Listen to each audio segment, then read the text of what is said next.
आज हम बात करने वाले हैं गगनयान मिशन को लेकर के। सबसे पहली बात यह है कि ये चर्चा में क्यों है। चर्चा में इसलिए है क्योंकि 27 फरवरी को प्रधानमंत्री श्री नरेंद्र मोदी जी ने गगनयान मिशन भेजे जाने के लिए 4 अंतरिक्ष यात्रियों का नाम घोषणा करते हैं। ठीक है, अब इसके तहत जो चारों जो व्यक्ति हैं उनका फोटो तो आप यहाँ पर देख ही रहे हैं और साथ ही साथ उनका नाम भी देखिए। पहला है ग्रुप कैप्टन प्रशांत बालकृष्णन नायर, दूसरा है अजीत कृष्णन, तीसरा है ग्रुप कैप्टन अंगद प्रताप, चौथा है विंग कमांडर शुभांशु शुक्ला। अब थोड़ा सा हम जान लेते हैं गगनयान मिशन को लेकर के। यह भारत का पहला मानव अंतरिक्ष मिशन है।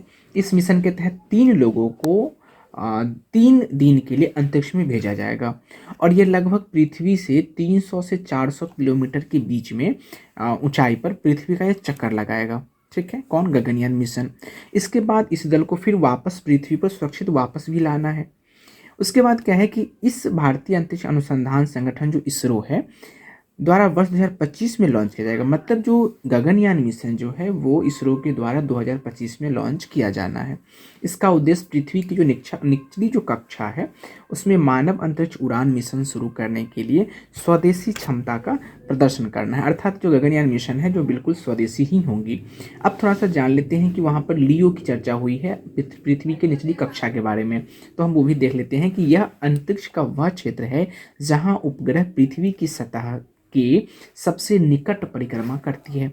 इसे समानता 160 से 2000 किलोमीटर के बीच माना जाता है।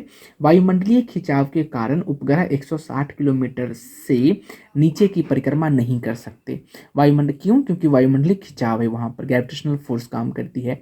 इसमें उपग्रह की कक्षीय अवधि जो है वो 90 मिनट से लेकर के 2 घंटे के बीच हो सकती है। ठीक है, अब ये आकार में कैसा होता है तो गोलाकार या अंडाकार हो सकती है।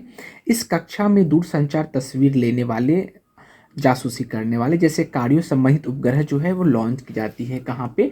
तो लियो के समय। ठीक है, हबल स्पेस टेलीस्कोप जो है वो अंतर्राष्ट्रीय अंतरिक्ष स्टेशन है वो आदि जो भी हैं वो इसी कक्षा में परिक्रमा कर रहे हैं।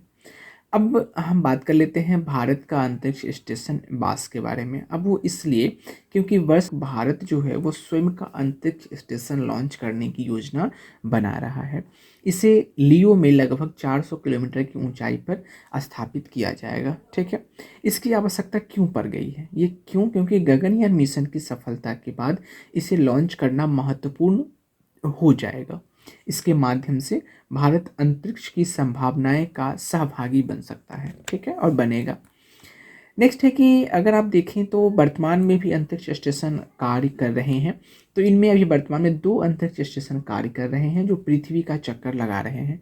पहला इसमें से आते हैं नासा के द्वारा अंतर्राष्ट्रीय अंतरिक्ष स्टेशन और दूसरा है चीन का तियांगोंग। ठीक है, तो वीडियो अगर अच्छा लगे तो please like share and subscribe करें और अपना सुझाव कमेंट बॉक्स में ज़रूर दें। Thank you so much.